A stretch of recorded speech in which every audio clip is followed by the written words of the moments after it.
we're a couple minutes past. We're going to go ahead and get started. I want to start by saying thanks everybody for coming. We've sent a lot of communication out over the last probably 14 months. I think we've mailed everybody a couple of letters. We've sent people to your property to try to make sure the right people are getting it. But we know there's a lot of attrition and a lot of people changing spots. We thought it was good based on all the conversations we're getting to kind of pull everybody together. So we're going to pass around a sheet and ask everybody to sign in, and I'd be happy to share it at the end for everybody. There's a mix of some safety professionals here and property owners, and we're just trying to connect everybody and make sure some of the things that we're being asked, we're kind of sharing it with everybody. We have, how many people we got online? 20-ish or so. 20-ish or so. So they don't have the ability to speak.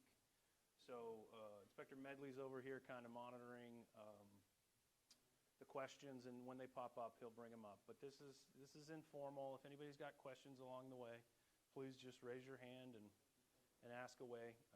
If anybody wants to talk further after this, which I fully anticipate people wanting to say, my circumstance is a little different, we're happy to meet with you, we're happy to come to your property, we're happy to host a meeting, Zoom, we can work with your safety professionals, remote, in person, whatever is the most convenient.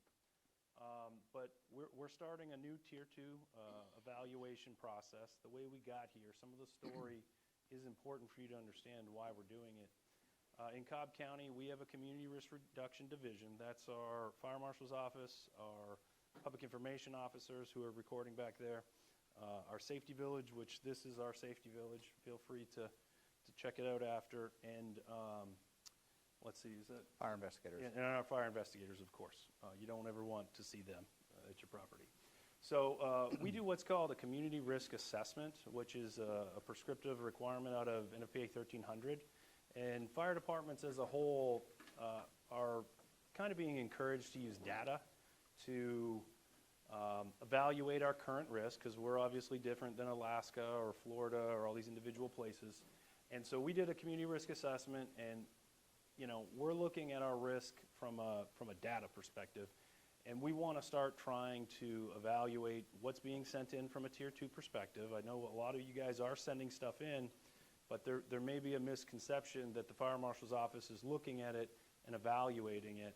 We're not. It's essentially currently going to the operations, and those folks are actually coming out to your property each year and doing what's called a pre-plan. They essentially take the big red truck there, they make some notes for fires for themselves in case they ever have to respond. But that has been confused in the past to think that we're evaluating you to make sure you're current and compliant with what you're giving us, comparing it to your property, and then the pre-plan is your annual inspection. It's not.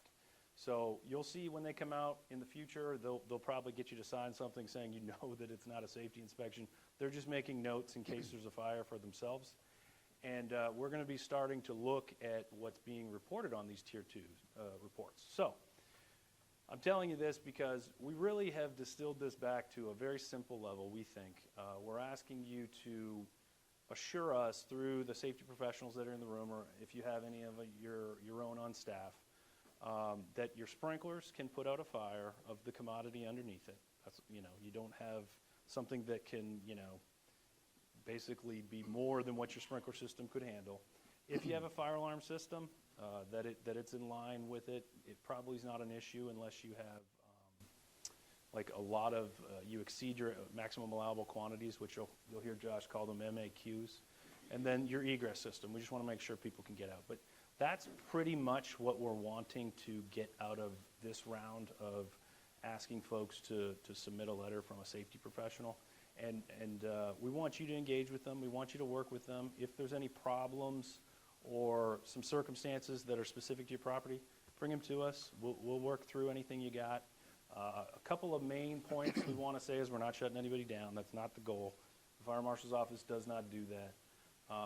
We want to work with you to get you to a place where an existing building is in compliance. And as these commodities and materials that you use to whatever your business is are changing continuously, some of the safety codes can change on that. And so In Georgia, there's not a mandated inspection for storage and industrial. We have 5,700 in Cobb County, and we're not rolling it out to all of them. Through our risk assessment, we're just starting with anybody that's self-reporting to the Tier 2 system. That was just a way. We came up with a number of about 215, and then we subtracted Smyrna, who has their own fire department, Marietta and Austell, they have their own departments, and we have a list of about 155. So 155 people were asking to do this. As we talk to people, we feel like it would be better for us to take the reasonable questions and publish them. So shortly after this, we'll probably send you some more communication, and we're going to try to have a website that essentially has all the documents, all the letters, all the things. As I talk to some of the individual safety professionals that reach out to me, they haven't had a chance to read the first letter or the second letter, and so we just want to have a repository for everybody and then be able to kind of work through it together. I know it looks like Telgen brought some donuts. We put them outside of the view of the camera, so don't feel like you're going to be recorded taking a donut. Those are there for probably the next 30 or 45 minutes. But I'm going to introduce Josh Davis. He's a deputy fire marshal with us. He's in charge of this. It's a special project. Josh also does our special events, and he's pretty good at this. So, Josh, if you want to take over your presentation, and if anything, like I said, if anybody's got questions, just raise your hand throughout it. I'm sure someone else is thinking it. Thank you, Chief. Welcome, everybody. We thank you for taking your time on this Friday afternoon to join us. We wanted to get the community together, which the community, the stakeholders would be, the owners of these facilities, whether you're storage or industrial, that has these hazardous chemicals or whatnot, and then also have the fire protection community here as well.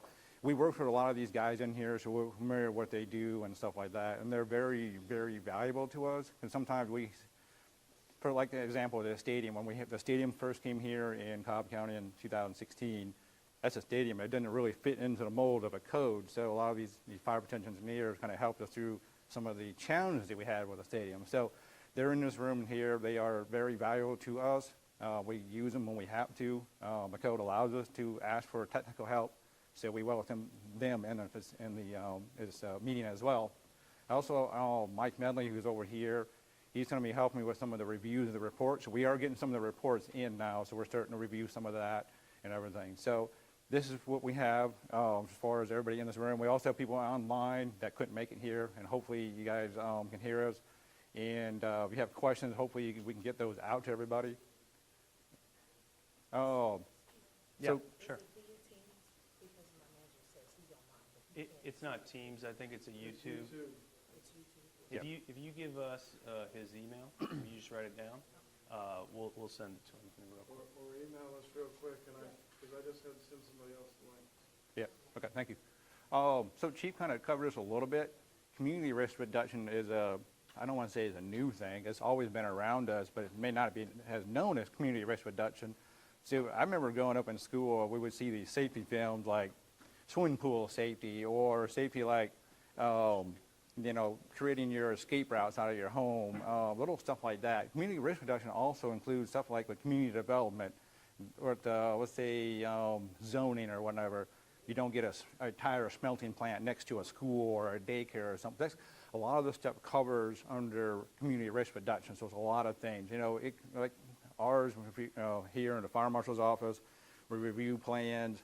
We have new construction team that inspects the buildings, and then once they're built, we have an existing team that goes out there and does the existing inspections on stuff that are required by the state law. The other parts would be like the community safety village here, the PIOs. A good thing about the PIOs is a very good example for a community risk reduction on that one is 4th of July. They come out and put out a statement every year and say, hey, if you're using fireworks, try to do it as safe as possible. But they always say, hey, it's just better to go to a professional show versus trying to do the stuff yourself. Again, all that's under the umbrella. So under what Chief was saying earlier is part of the community risk reduction now. We're focusing on the storage and industrial. Before, like as he said, that we're not required by the state to inspect those facilities. So facilities that we do inspect are the daycares, the schools, high-rise building, places of assembly, like such as Chewis Park, or any large, restaurants. That's what we're covering. But so now, part of it that we want to do is get into the tier 2 stuff, and later we're doing this in phases because it's something we haven't done before. All the reports were just given to the fire stations and to us. Nobody was really looking at them, but we just wanted to get in there, start looking at it. We're doing it in slow phases. So the first phase started around April. You had one of the guys that come out to your facilities to get the letter out. I think we also sent them out via email. And the next portion now is what we're charged with, is to start reviewing some of the reports that are coming in. So one of the when we talk about tier 2 stuff or the reporting of this stuff, if you notice that the incident in Bhopal, India in 1984, that's kind of what stemmed all this, the right to know what's in your facility, right to know what's in your community. This incident, I can't remember, I won't try to pronounce that, the name of the chemical that got released, but it was over at least 2,000 people that either got killed or seriously hurt from this incident. So, and there's other incidents out there that triggered the tier 2 stuff. So the purpose here, there are state and federal mandates that require the reporting. Excuse me. And then it's also known as the Emergency Planning and Community Right to Know Act. And then part of that is there are several different ways you guys can get the report to us. The main one known as the tier 2 reporting, SARA Title 3, or any other a way that an ASJ would want the report. So right now, I think the tier 2 reporting is done electronically in the state of Georgia. So I don't think you can email the reports. I mean, you have to go through the electronic method. And more information on it, you can go to the state's UPD website for that.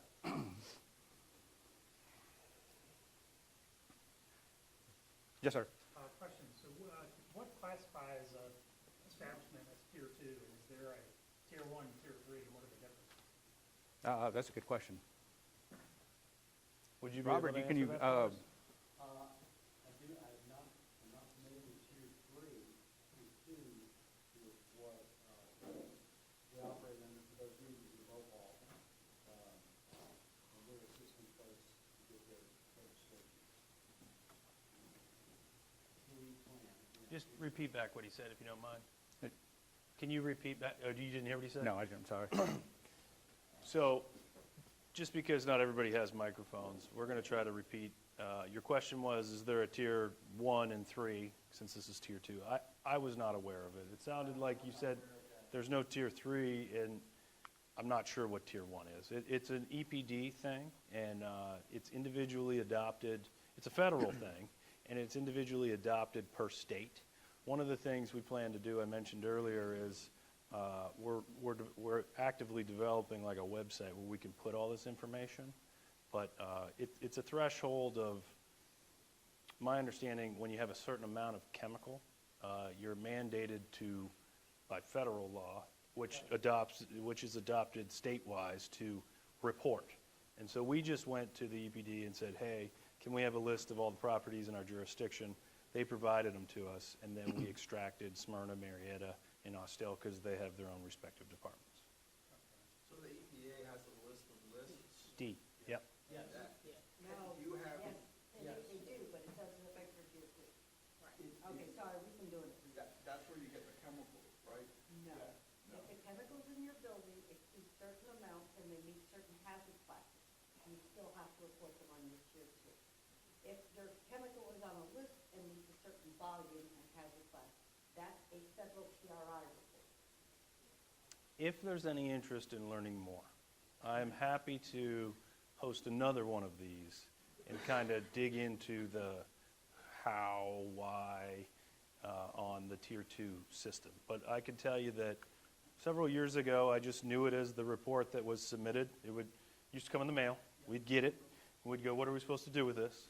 And they're like, oh, that's for operations. So the fire marshal's office would hand it over to somebody, and it would get delivered to the station. The individual stations, which keep in mind have firefighters that work 24 on, 48 off, and nowadays in 2025 with staffing levels, they're constantly moving stations. So it essentially gets put in a pre-plan, which means that it's not necessarily reviewed until there's an incident at your property. we're going to start responding. And on the way from our station to your property, someone who's about to have to respond will start reading it. And we've identified that that's not a good thing. When it's not an emergency is when we should be looking at these things. And if those things trigger other things, should let you know that, hey, this causes that, because that would give you the opportunity to, oh, well, I can just reduce my amount. Maybe I don't store that much in here. And you can have some decision-making. But unfortunately, the current method of operation is not optimal for us. And so this is our plan to try to make it more, I guess, beneficial, because, you know, time is everything. And there's not an emergency at your properties right now. So this is why we're willing to work with you over time. If we see something, let's work on it together. Does that answer? And if there's like, in my hearing, you would be interested in maybe us working with the EPD and having like a class on this, we'd be happy to host. Intermediate site, self-heating chemicals, pyrophorics, highly toxic. Yep. There's going to be a very few number of firms that will operate with those types of chemicals. Sure. Yeah. And Explosives. yeah, there are all different types. And it's probably one of those things that you may not be aware of what you're supposed to be doing. It may be happening anyways, and it may not be happening. And either way, I still think it's better to teach you, or probably the safety folks for your companies, your respective companies. We're happy to work with you and have a relationship long term. If you got a question about anything, send it to us. We'll work on it. We have some ability and some bandwidth and some expertise. We may not have it all. Some of this to start with, we're deferring to these safety professionals that are from, the Atlanta area, and that's why we're trying to get everybody together. Just to answer your question about the tier, the EPA has different standards like oceans have. So on tier 3, which might be tier 1 or something. So tier 2 is just specifically for the thing. And like she said, they'll report in certain quantities, certain sizes, so has different tiers, then they fall under that. So, which is good. The particular location I represent, actually right next door to you, at SB Richards, we sell office supplies, so I'm kind of trying to understand why we're considered a tier 2 facility. Sure. Now, I'll point out, too, that some of the other people that have said, hey, why is it us? Yeah. Cell towers. Cell towers are on that. And you ask, why is a cell tower on that? Well, when you look at the amount of gas, or I guess diesel is the most common, they have a big tank, and so that triggers it. So what we've said to the cell operators is, look, you don't have a sprinkler system, put in the report. You don't have a sprinkler system. You don't have a fire alarm system, don't have it. And, we need to make sure there's a gate for us to be able to get in there if there is ever a response or a spill or a leak or a fire. And so the egress part would be, yes, we have a gate, and it's something you can actually work through. So, and I know that some of the big box retail also get lumped into this, some of the more corporate names, and they do it a little bit more commonly, and I think they have relationships with some of these companies that are the safety professionals, and they yeah, well, no, I would think like some of the biggest box retail on the corporate 500 are yeah, I would think them. I know they have some, and big stores, it probably has to do, Tracy, what do you think is the biggest trigger for them? Is it the amount of paint and aerosols and some of the solvents? Yeah. Certainly the paint department stuff, they've got plenty of stuff, that, oxidizers. Yeah, well, it's all the stuff that people are wanting to buy in small amounts, but they would, big box retail style, have a lot of them on the shelf, and it would trigger it. So that's why they're reporting. So if you're reporting, I think a good process would be to say, like, why? So you know what's considered to be the trigger. What we're reporting on is our forklift battery. Okay. We've got about 40 forklifts, and so electric, right? So you've got batteries that are about the size of half of this table here, and 40 of them. And that, to my knowledge, that's what's kind of classed us as a tier 2, but I don't know that. 10 will put you over with a lead in the battery. Okay, well then there you go. And so some of, There's about 3,000 pounds of lead in the battery. Okay. and everybody knows batteries is a thing right now with the codes and standards. And so some of the why, we're happy to work with everybody. If you want to, distill down to it. We've had some people say, hey, it's not us. And we've simply said, if you can get EPD to take you off the list, great. But just know that we do have aspirations in doing this for everybody. We have 5,700 of them in Cobb.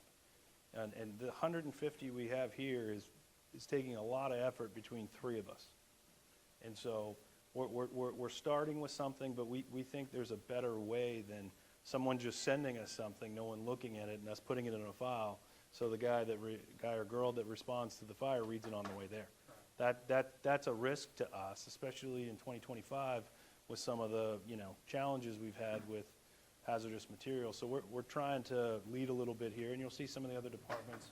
I know DeKalb's coming, Gwinnett's here, and Smyrna's here. And my point is, we can't speak for the other departments, but we're doing our best to write it down. And if it's confusing or certain words we're using are causing stress, tell us, because we'd be happy to say it differently, but we're trying to get the message out. Great. Good questions. I think we covered this a little bit before, but I wanted to just make sure that we understand the difference between the pre-plan and a fire inspection. Pre-plan is usually done by the station companies. They're just going out there to getting basic information. Hey, who's your contact? Who can I call after hours or something going on? They're getting familiar, where's your Knox box at, so they can get in your door without breaking it down. Where are the fire department connections? Where's the fire alarm panel? They may get familiar with the layout of the facility. That's really all that is. So we got someone in the works to kind of make sure that we identify that this is really it's not an in-depth fire inspection that the fire marshal's office would do. So fire inspection, we're going out there, we're looking at, hey, is your sprinkler system up to date? Is your fire alarm system up to date? All your exits good and all that good stuff. So that's the difference between that. As far as what we're doing, we kind of talked about in phases in here. Phase 1 was trying to let everybody, the community, know, hey, we're kind of starting this Tier 2 program that we're going out there and want these facilities to be assessed and see what's out there. And the second phase is kind of what we're doing now. We're looking at all the Tier 2 reports, looking at just kind of giving everyone that information and identifying, hey, are there problems out there that we need to deal with? We'll deal on a case-by-case basis. Reach out to us. We want to work with you guys and all this stuff. So it's going to be, we're feeling our way around this stuff. Phase 3, the later phases, will be more like, the facilities that are not reporting to us, not reporting at all. We go out there, hey, do you have any hazardous materials? We may or may not meet the threshold for reporting, but we want to start addressing those facilities as well, understand what's in there. That's, yes, sir. I don't know what to finish that thought, but I was just going to add on to what you said before.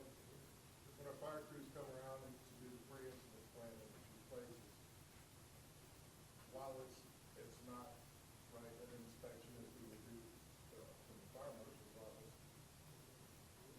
all of ours are in Smyrna, preloaded to go out and to look and to try to not only recognize what they have to do to mitigate an incident, all the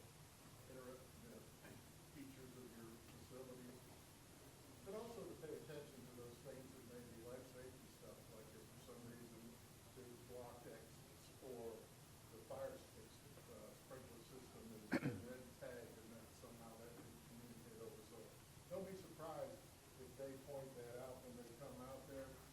So that's why it's important, like Charles was saying, to be able to try to make sure you understand it's not really an inspection, but they may well point out these things when they're out there. Absolutely.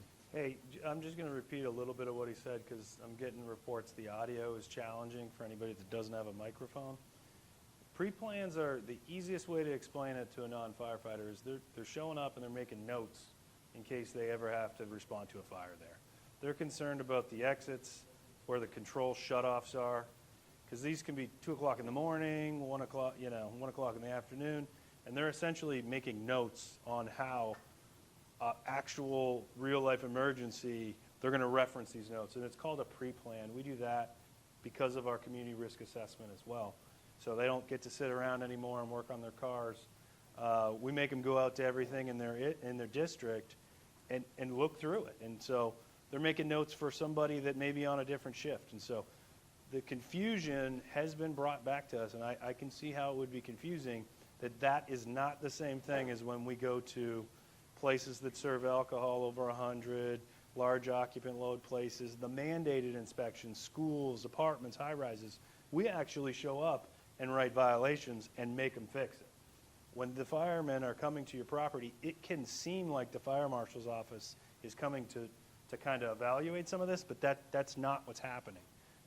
And they don't have that expertise, and that's not something that they're even considering. They're literally just making notes for if there's an emergency and after hours how to do it. So, and we Let me just tag on to that, and again, about if they do notice fire safety problems or violations or fire safety stuff, they may tell them right then, but they're also probably gonna refer it back to us. Yep. Follow up to go out to do that. Yeah, we do have that too. You know, some fire, if they do see some basic stuff like a door block, they will definitely notify us. And a lot of times these guys are not. If they see all this, 20, whatever is methyl ethyl DEF, they're not going to know if that's compliant, or they're not going to know all that stuff. They may know the hazards of it from the 704 placards or whatnot. But yeah, again, good points. Thank you. Again, going back to the phases, the later phases would be more the in-depth inspection. We're going out to the facilities that are not on our list right now. So this is kind of this is where we wanted to kind of cover this, because there's probably a lot of questions. Remember, this is just guidelines. These fire protection engineers may have their other kind of formats or stuff they would use, but this is kind of the stuff that we minimally want to see on the reports. Now, I've had some handouts of the guidelines on the back table when you pick them up when you leave here. So I just kind of want to go through it a little bit. Basic billing information. We want to know your address. I'm up here for a reason, because we do a lot of plan reviews. Some of the stuff not even on there. We don't even know what the tenant name is. We don't know the address or the suite number. So we want to make sure we have the basic billing information in the report. Basic description of the building: is it 2-story, 1-story? Is it 100,000, a million square feet? And then your scope of operation. So we're not looking for a book on this. So the scope of operation is kind of like, let's say you're a distribution facility. You get shipping them in, you sort them, and they go back out. Or if you're just a storage facility, you're just storing a bunch of metal pipe. You're just storing, and that's it. So now if you're an industrial, you want to make it simplified as, this is your raw materials coming in, this is what you're doing with it, this is what's being put out. That's the basic description of the scope of work. Also, we want to identify all the codes and standards that they're doing this to. The fire protection engineering group, they know that they go in there and identify what codes they're working with, whether it's NFPA 1, NFPA 1300, 7213, all the different codes, the international fire codes. They're going to reference all the applicable codes in this report. This is some of the other stuff. Again, we're literally approaching this, as Chief was saying, as low level at the beginning. One of the things that we wanted to do is look into the means of egress. So we're not saying we're going to go out there and measure your travel distance or anything right now. What they are looking for is, I go up to anything that's marked as an exit, that we have the 2 exits here. They want to go up there and look at it. If I can open that door and egress the building, I think that's the minimum information that we need. Now, if they go up there, there's a bunch of chain links or chain padlock on the door, obviously that's stuff that needs to be addressed. They want to say, is it compliant? Is the swing of the door compliant? Is it swing in the direction of egress travel if it's required?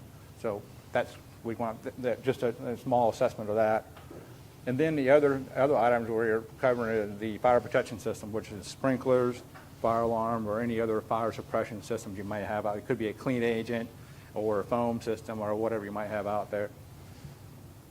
This one may be a little bit tricky when it starts coming in, because we're not really looking right now, as of right now, we're not looking at, hey, is that sprinkler system adequate for the commodity? Now, if there's something out there that's really out there, then we'll work with those facilities on a case by case. If you guys see something, I'm talking to the engineering groups out here. If you guys see something that's really out there, we would want to know about it, and we can kind of work with those facilities. But basically, we're going to look at the sprinkler system. Hey, is it have a current inspection tag? Is it working? All the valves on. The fire alarm system, if you have one, do you have a current? Has a current inspection? Is it in good shape? Has it been blocked by a bunch of the storage or whatnot? So that's kind of the basic stuff we're looking for inside the building. This one's going to be a little bit tricky, occupancy assessment. So occupancy classification of the building could be assembly, it could be a business occupancy, mercantile.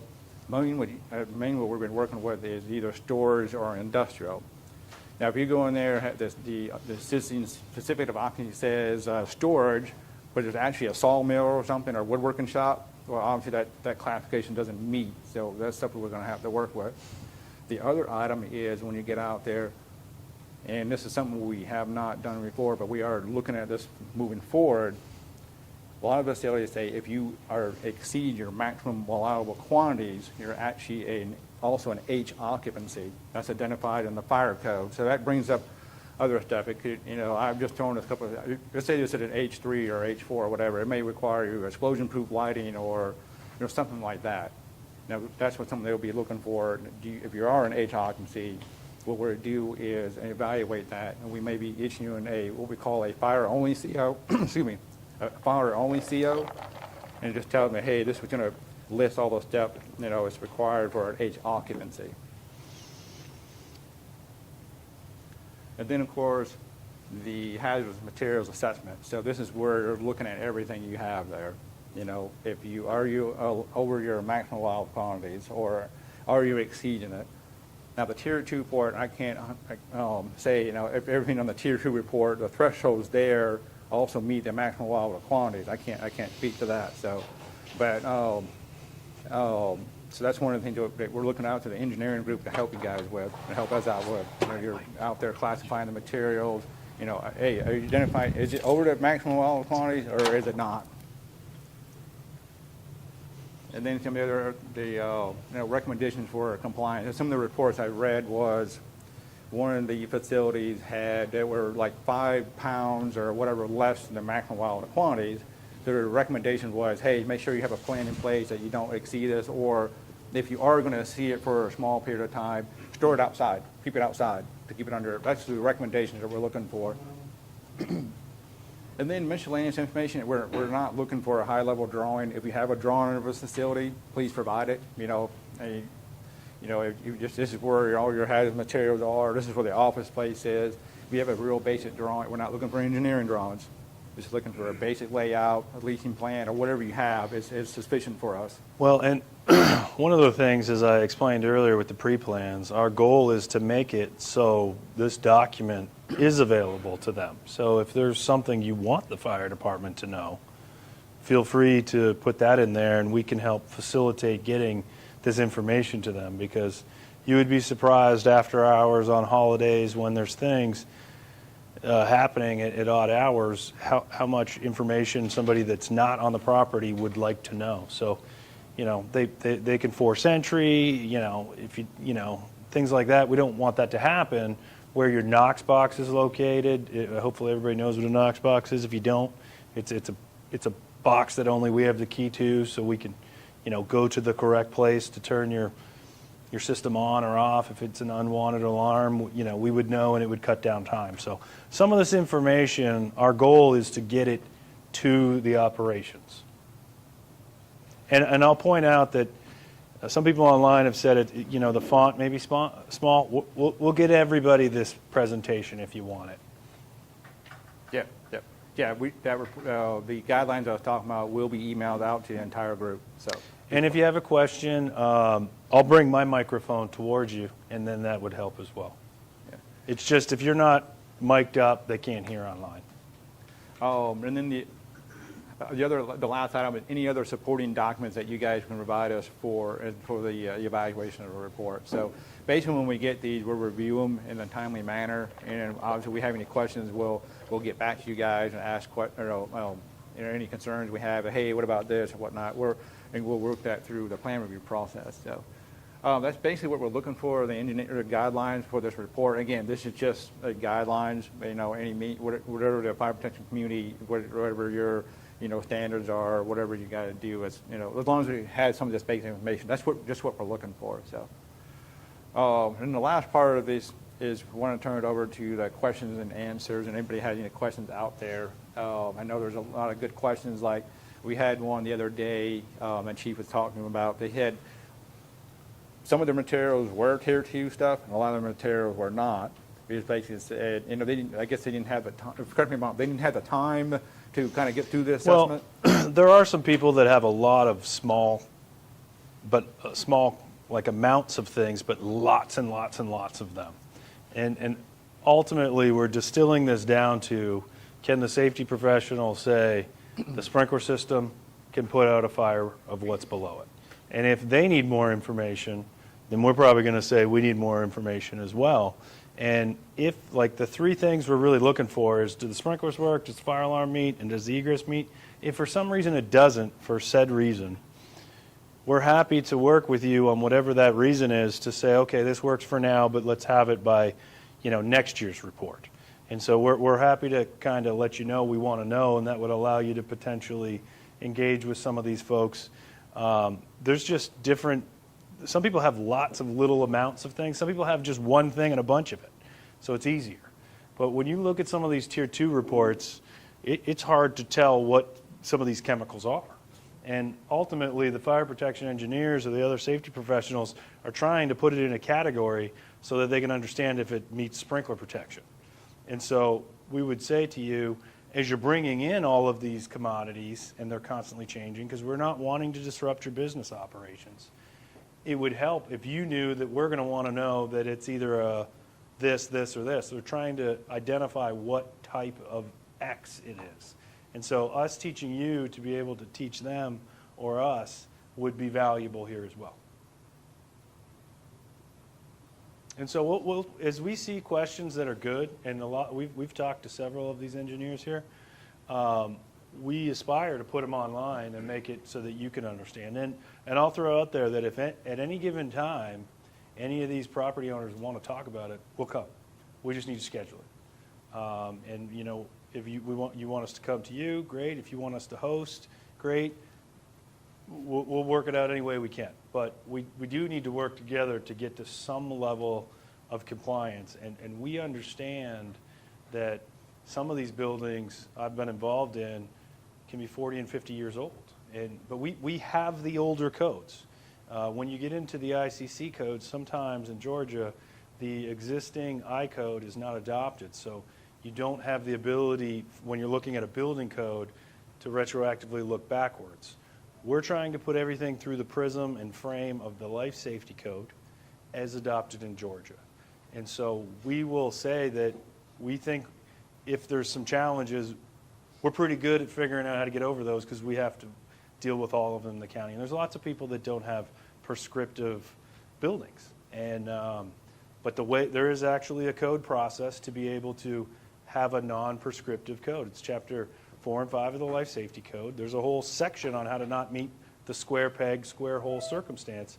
A lot of you just in your nature are not your traditional square peg, square hole property.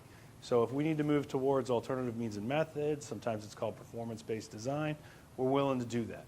But we're going to try to statically figure out where you're at, try to identify if something's not prescriptive, what that means, and then we can start, figuring out what an amicable solution is. And we want that to be a two-way street. We want it to work for your process, but it might be easier to move it from this rack down here, or maybe have less of this, or things like that. There's all kinds of ways that don't cost to have solutions. But it's also, if you want to do it this way, we can show you what that means, and then some of these engineers will be able to show you what those special systems are that allow for this convenience, but they usually cost a little more. So hopefully that answers it. So if it's the question and answer section, as you just raise your hand and I'll bring you the microphone. So this here is pretty helpful. I was kind of looking for just what information you guys were looking for. So I think that's going to be pretty helpful. Is there a sort of sample report out there that I can look at, just looking at format, or a fill in the blank, that you guys have? We can try to put that together. It would probably be easier for us to maybe put objectives in a letter that need to be addressed in the report. I think that's what this does pretty well. And it does, but I mean, there are some in the room that have totally different circumstances than others. And we're happy to meet with you individually and kind of scope out what we think your report would look like. We also, to the safety professionals in the room, we would love to have a conversation before you write anything and submit it, so that, many times there's more than one way to write it. If we would like to have a loose discussion up front, that would save everybody some time and effort. We're open to that as well. So thanks for the question. Is it fair to say you're looking for a light report that just covers the bases? Good question. Is it fair to say this report we're looking for would be light, meaning simple? I would say that the easiest report I can conceive would be the cell tower circumstance. There's a lot of diesel fuel there. If the report had to the fire marshal's office and it listed out all the properties, because many of those owners own multiple in the community, and it said sprinklers, dash, we don't have a sprinkler system, it's outside. Fire alarm, don't have one, it's outside. Egress, there's 2 gates. Here's a rendering of a Google image. This is a gate.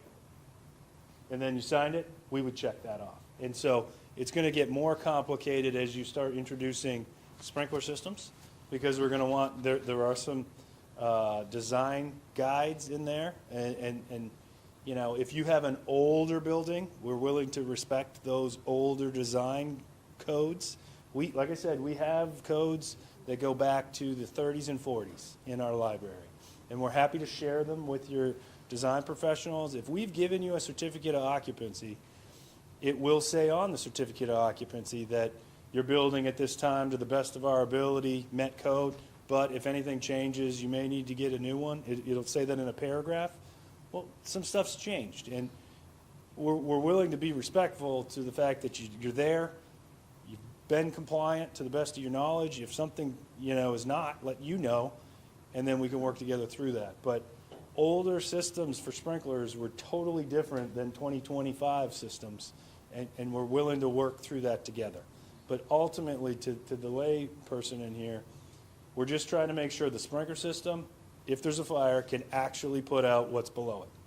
And then your fire alarm system will have some requirements for notification that get more comprehensive when you're deemed either medium or high hazard in the life safety code. We'd be looking for that. And then from egress, same thing. If you're already a building, you've already got a CO, you're probably fine. But if you ever cross a threshold, your worst case scenario would be, the travel distance or common path of travel is not right. You might have to add a door. But then, those are the 3 things we're looking at. Frequency? So we're going to be wanting to do this every year. And if we do this and you're good, it would just be a rinse and repeat from there on out. But you will find that your commodities continuously change. You could look at, any store from 2025, big box retail, from now versus the 90s, just the commodities and what they're made out of are different. We are having to approach housing fires differently because of the amount of plastic and the amount of chemicals that are in people's houses. We're having to respond differently to that. And that also plays true in the individual commercial properties. The things that people are wanting you to do and how the technology works that you do that is changing as well. And so there are individual little tiny things, but we don't annually inspect you currently, and we're not wanting to. We're trying to say, instead of us coming out and doing it, work with these folks, and you can have you can have yourself access to somebody that can kind of guide you through some of that. If you have a major purchase or a major addition, you may want to talk to them as well, because there are little tiny things that the code book doesn't exactly lay out. You can do, like, you can always turn the page and there's another way to do it. And so knowing how to do it sometimes can be beneficial to speak with some of these safety professionals as well. Got 2 questions. All right, let me bring you the microphone.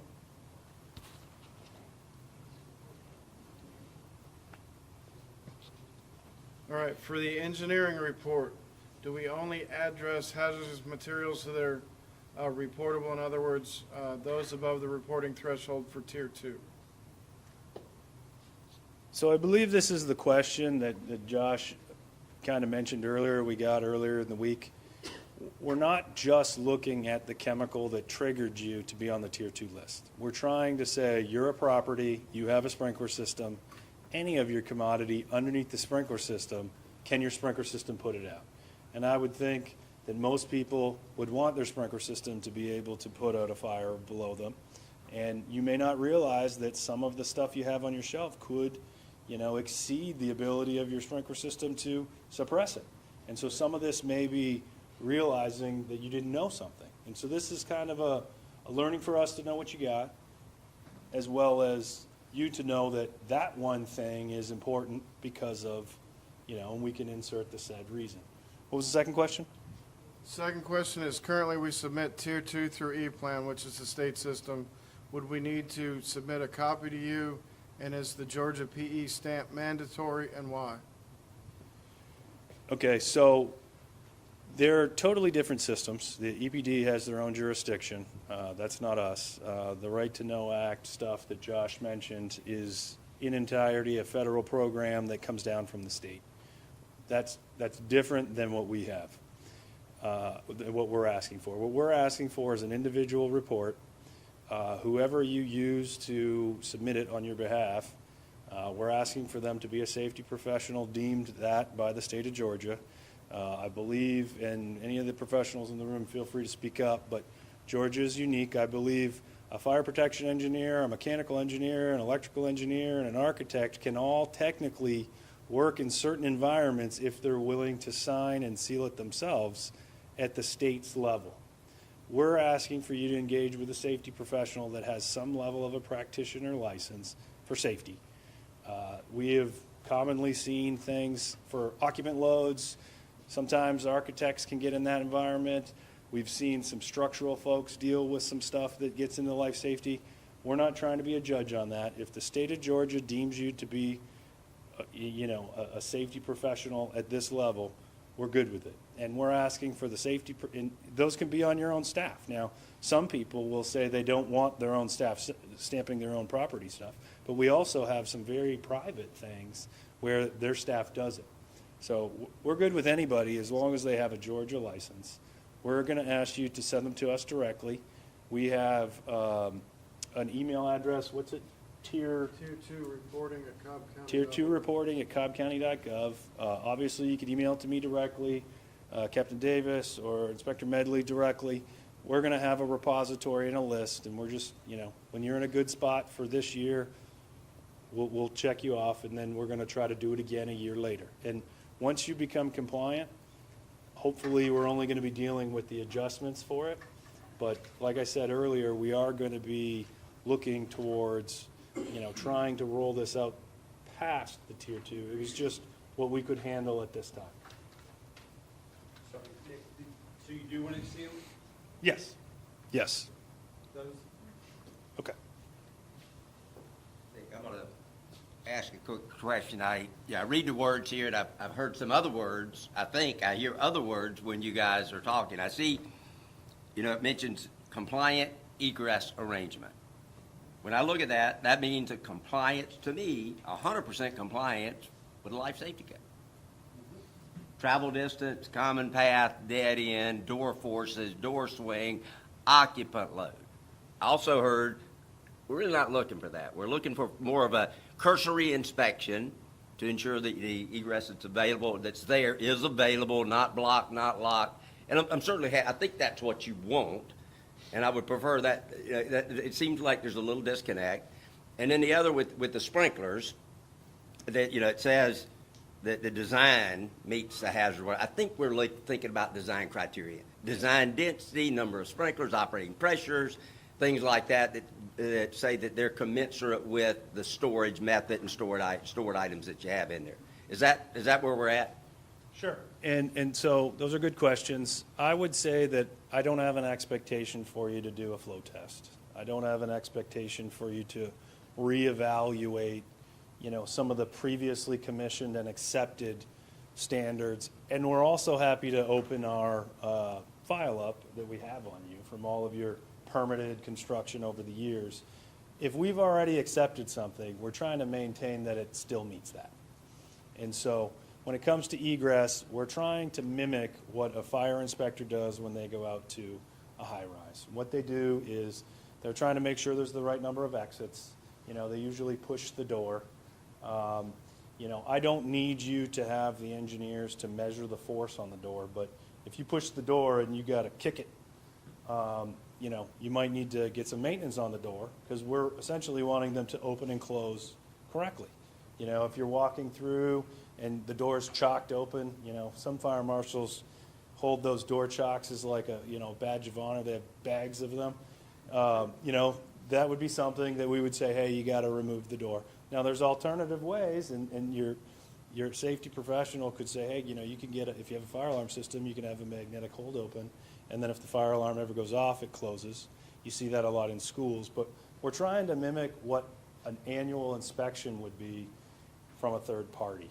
And we're not wanting it to be cumbersome. If there's individual things that we need to talk through, and hey, I feel like I've talked to several engineers, and their liability of what they're looking at is definitely something we want to make sure we talk through, because we're trying to set the stage being like, this was accepted at this time to be a constant. You got a CO. If the CO is, nothing's changed since, that's what we're going to accept. Now, if there's something substantially wrong, like, we saw in California, there's no water.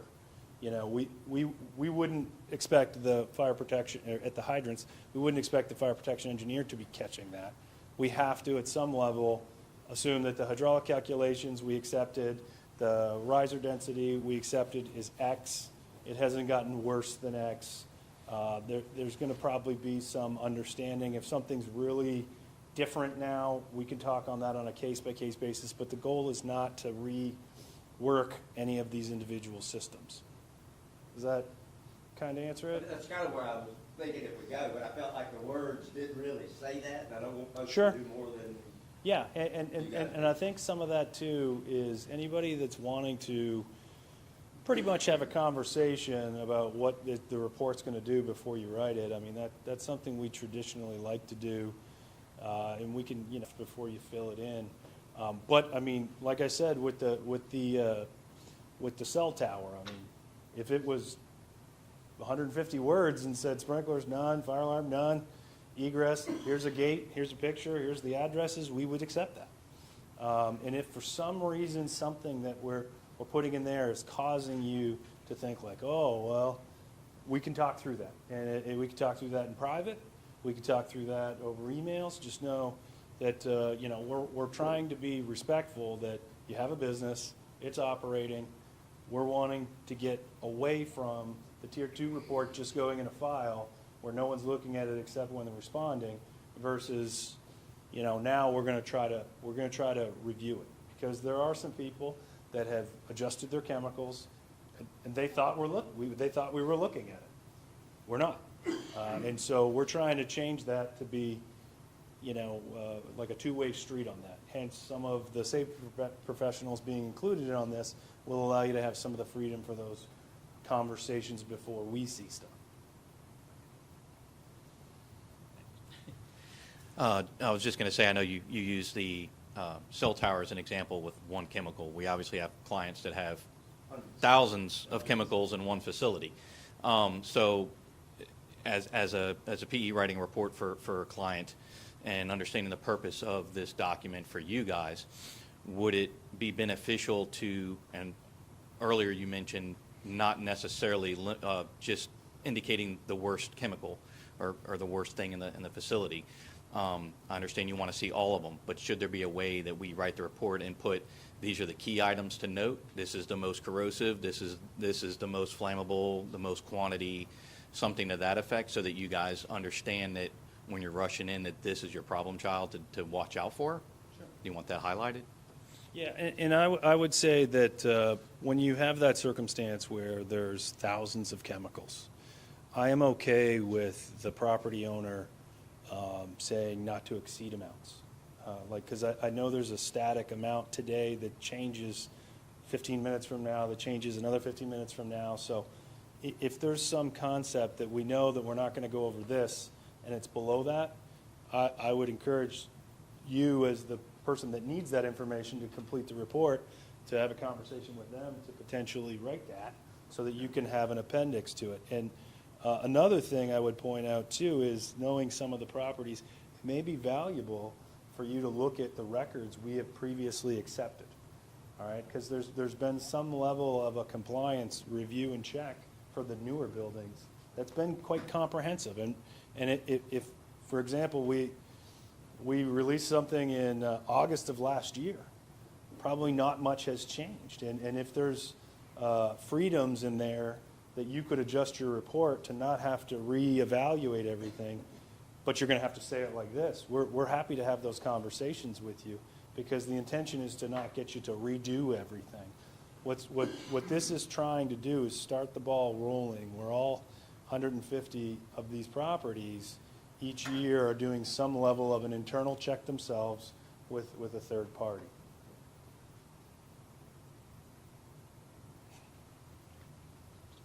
Thank you for the donuts. No problem. I'm not paying for it. Yeah, just to mention some of the, I think, real world issue when we work on this evaluation. So, for instance, some of the racking we evaluate in need of in-rack sprinklers. Of course, it takes some time because they need to design it and submit a permit and install it. So, should we wait until we see the in-rack sprinkler to be installed? Like the fire, regardless if fire alarm or fire sprinkler system have been upgrade have been implemented, then we prepare the tier 2, or as long as we can have something in writing from the owner that we will address that, then we'll take that as yes as in the appendix and issue the tier 2 report. So I'll just repeat, hypothetically, we got a tenant space and it's been identified they need in-rack sprinklers. I would be very okay, and I would encourage the process to be, we can't clear the sprinkler system due to this, but the rest, meets. At that point, we would then look to the tenant and say, hey, are you aware that your racking arrangement needs in-rack sprinklers? And if they say, no, we didn't know that, the choice is going to be, do you want different racks? Do you want to store it differently? Or do you want to maintain your current racks and add in-rack sprinklers? And if they say, any of those work, but if you choose to do the in-rack sprinklers, we would just take a commitment letter from you saying, hey, we know this is needed, we're working on it, we'll give you time.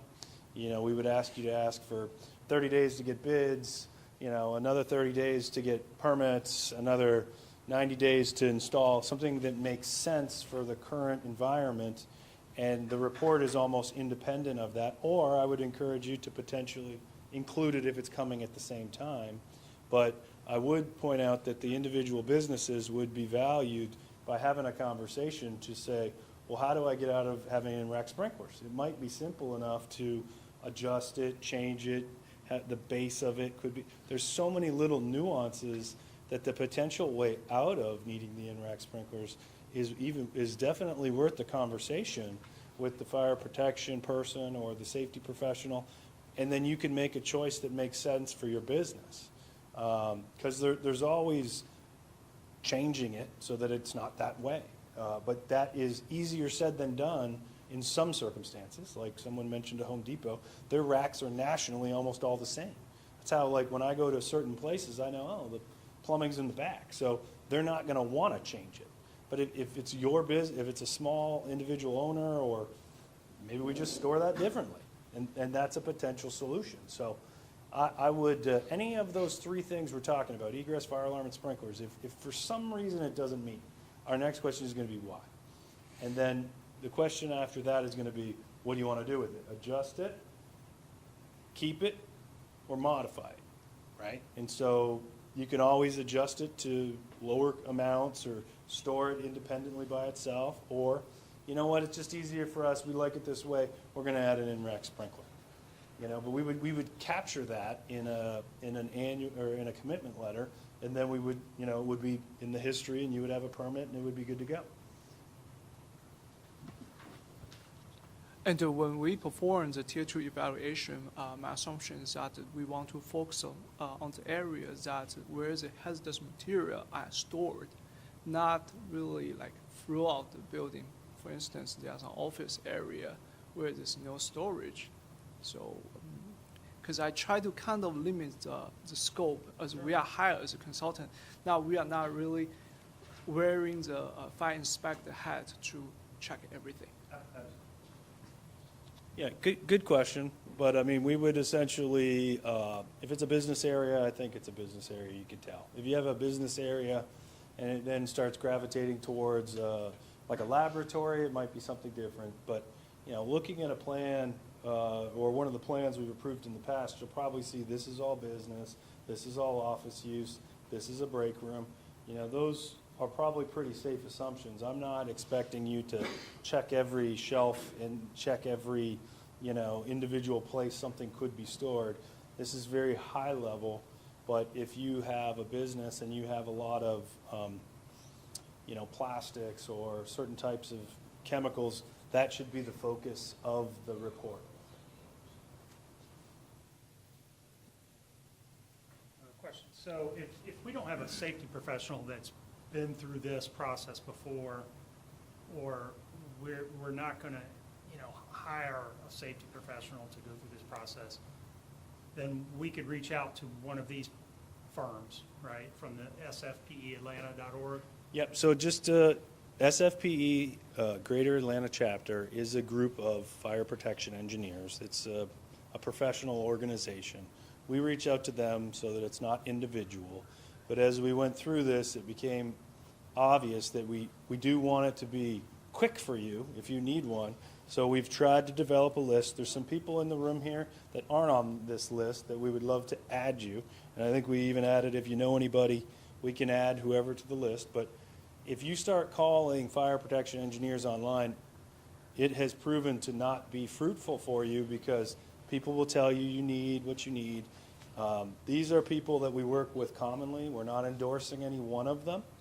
You could use whoever you want. If it's a Georgia license, we're good. But I would say, as the person that ends up having to be the tough guy for the fire marshal's office and make people do some of this stuff, who you get, and if they know us and have been through our process, traditionally yields out more efficiency for your end. And so, you know, we're trying our best to put phone numbers. We even went so far as to try to put a contact name so that you can ask for a person. But, you know, some of these firms have hundreds of employees. Some have local offices here. We just wanted it to be that if you make a phone call, the person would go, okay, well, maybe we'll call the fire marshal's office and ask what this is. Because it's not uncommon when you ask them, you want something, you might use different vernacular or you might say it differently, and they think, man, why are they asking for that? Then they call us. So there's a portion of them kind of working with us where they know what we need. Yeah, and a lot of this is just to try to dispel some of the, if you read this on face level, it can concern you, or you might go, oh, okay, that's not that complicated. I'm trying to get you to that it's not that complicated. And your circumstance may be more complicated, but if it is, I want to focus on that as well, and we should both be in this together on how to resolve it, because if you have, some of these things are worse than you realize they are, like batteries. Like I didn't know 10 was I learned something today. So, you know, if you had 11, you know, maybe a solution is to go to 9, right? But I mean, if you got 40, you know, you probably can't get down to 9. But these are little tiny things that are minimum levels of safety. And getting to the minimum can be accomplished more than one way. And the folks that are on that list and in this room know how to get there in a reasonable way. And it's not wrong to think you want to put in the minimum. We encourage folks to get to the minimum. Many times, an example of having too much is smoke alarms and smoke detectors in the wrong spots. We have upwards of 19,000 unwanted calls per year from the fire service. We actually go so far as to make you take them off sometimes now, because if they're in the wrong spot, it calls us. And so we encourage folks that the minimum safety standards have been established with professional groups and balanced technical committees. Hit the minimum. And you're not hurting our feelings by getting under the minimum or aiming for the minimum. That's where we want you. Two more questions, I'm on too. All right, so the next question is, if we already have an FPE report which is certified, and they need to add additional information, does it have to go in the report itself? Or can we include an addition to that report, an addendum? We would be happy to take a supplement that references it, but we're going to want you to say the sprinkler protection at the property, the egress at the property, and the fire alarm system at the property meet. But just know that sprinklers are probably the biggest point of concern for us. Egress and fire alarm probably doesn't change unless you have in excess of the maximum allowable quantities in the code. And so if you don't have that, or you may not even have a fire alarm system in some of these circumstances, so you could just put none on the property. But we're going to be doing our best to try to be, I guess, flexible. If there's an FPE report, fine, reference it, but we're still going to want some of that stuff that's in the letter, added to, and they can definitely point to it, and we can make a copy and attach it as an addendum. Okay, and the next question is there a threshold we can exclude for certain chemicals? For example, I may have only 5-gallon bucket of acetone. Should we list that? Well, I think I'm going to say right off the bat that all of those chemicals, no matter the quantities, contribute to your maximum allowable quantities. So the hazardous materials and inventory statement, or HMIS, should include all of those materials, because all those quantities add together to contribute to those levels.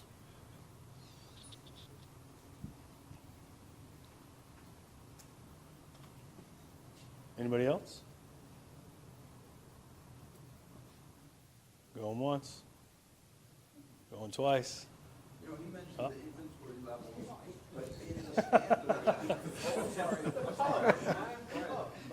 but No, they're just teasing you because they thought they were getting out of here. No, if you guys have questions, now's the time, and we're happy to meet after this as well. If you want to think about it.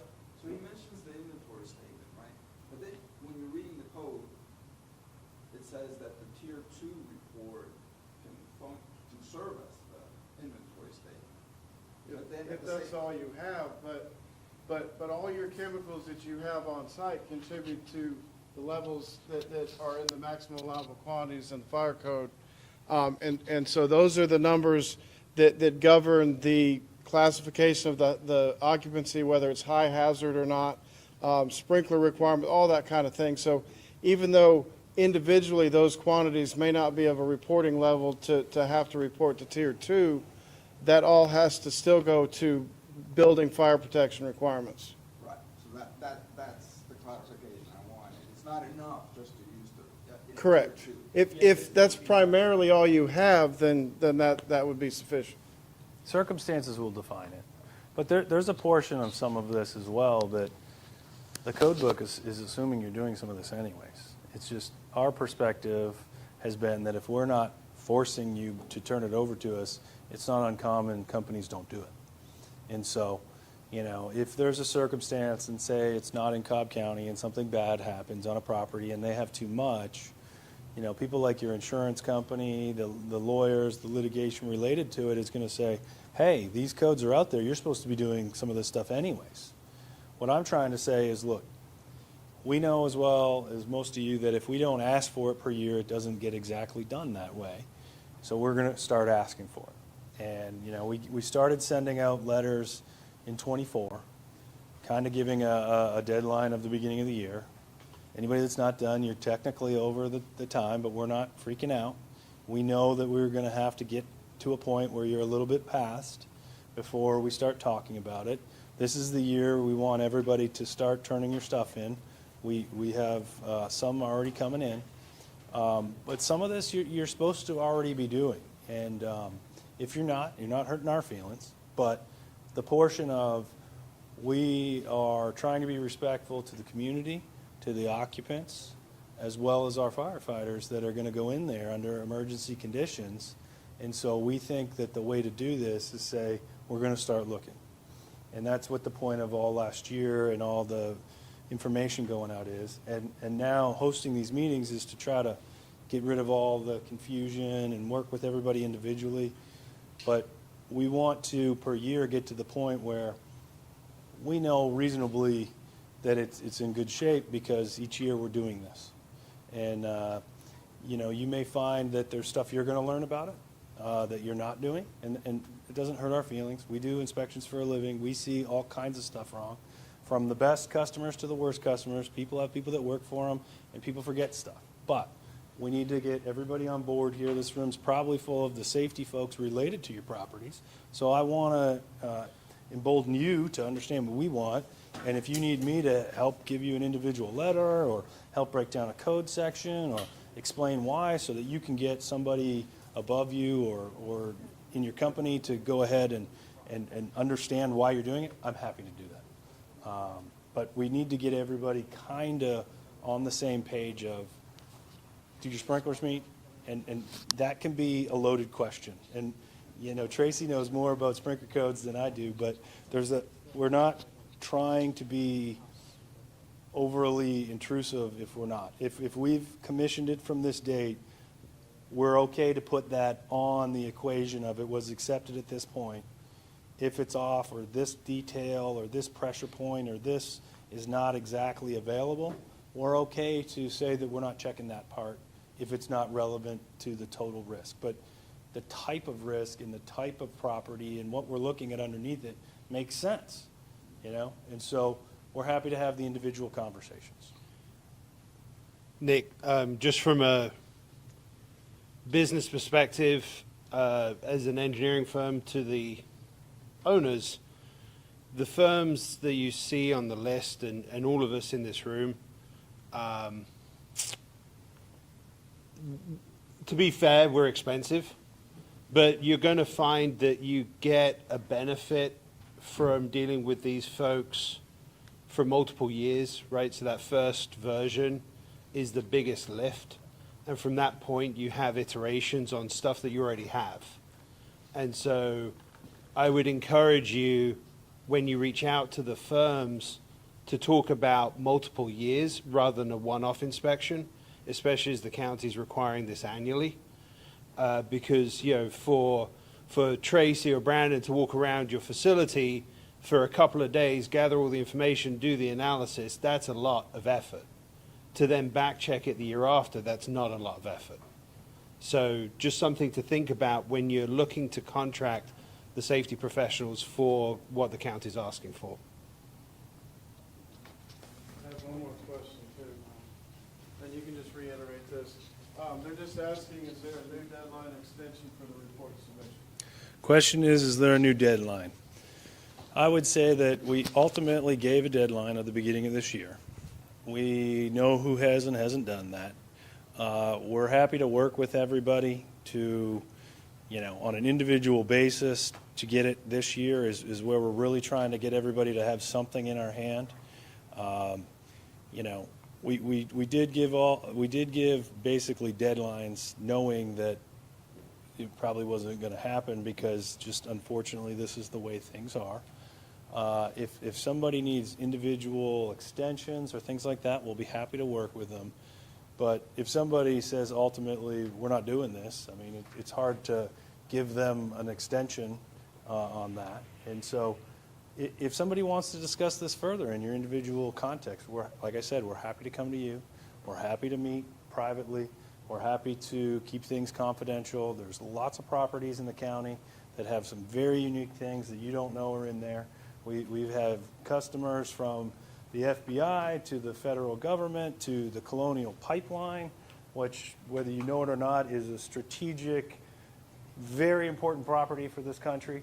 And we're willing to work with all walks. But if you're not in compliance technically, let's have a conversation about it, because there's minor things, there's major things, and our goal is to not disrupt anybody's process, anybody's business, but we have to understand what it is to be able to give you some level of a little bit and you're technically over. That's a different circumstance than you have some substantial risk, because your insurance companies are expecting you to have some of this stuff done as well. And so the letters are out. We've sent them. We're trying to be as transparent as possible. we're doing everything we can to get safety professionals here, and they even bring you donuts. But we do need to get moving in a direction. If we could just work with people throughout this year, I think that would check the box, but we may need to send more reminders, or else, unfortunately, people don't do it. But if somebody wants to engage with us now and say, hey, here's my circumstance, I'll give that person a one-off extension that's not necessarily on the global 155 we're trying to get done. So hopefully that roundabout answers the question. All right, we'll try this one more time. Going once. Twice. All right, everybody, thank you for coming. We'll stay behind. We'll turn off the microphones, and we can talk. So I can find the sign-in sheet and sign it? Can I use someone's pen so I can sign the sign-in sheet?